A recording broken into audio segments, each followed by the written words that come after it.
اخیری کې سره یې ورته ویل تا سره خبرې نه کوم اوس یې ورته خط ولېږلو هغې ورته ویل موږ ستا خط اړولی دا داسې معشوقه ده چې عشق ونه انکار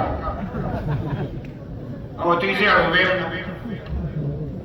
سړي داسې خبره شوه په ولي خان هم په جیل کې و حکومت ورته ویل مذاکرات کوو ولي خان ورته یا به د جیل نه بهر مذاکرات به کوو ګینې نه کوو تر اخره پورې ورسره مذاکرات وکړه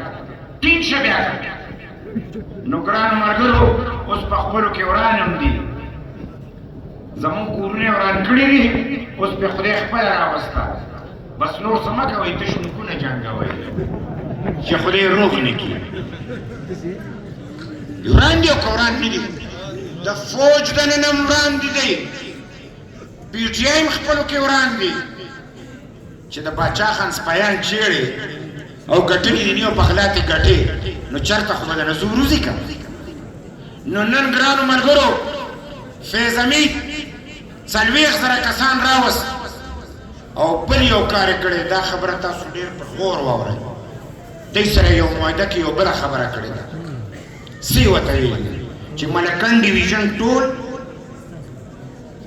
او زمونږ ټرایبل بیلټ چې کوم دی چې اوس سیټل بیلټ شو دا به د دهشتګردو سره وي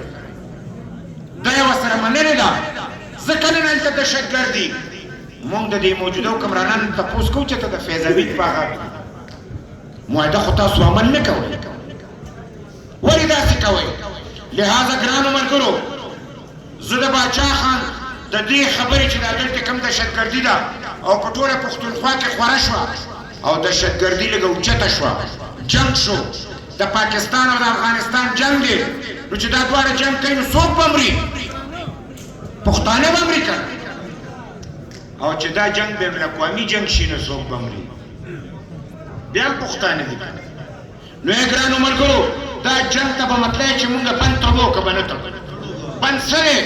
مونږ د افغانستان او د پاکستان منځ کې جنګ نه منو مونږ مذاکرات غواړو امن غواړو او ورورولي غواړو او د افغانستان او پاکستان د نه تجارت لارې کلاول غواړو هندوستان سره د لار کولو مونږ ته دې بندي کړي لہذا ګرانو ملګرو د دې لپاره د اتفاق او اتحاد ضرورت دی او که نه دی د یووالي ضرورت دی او که نه دی او ګرانو ملګرو زه د باچا خان دا خبره دلته ختموم زه ولي خان یو دوه خبرې په هغې کوم وایي چې عظمت ته یې د هغیارو سترګې برېښي چې عظمت ته یې د هغیارو سترګې برېښي هر سړی د باچا خان غوندې نیکنام شي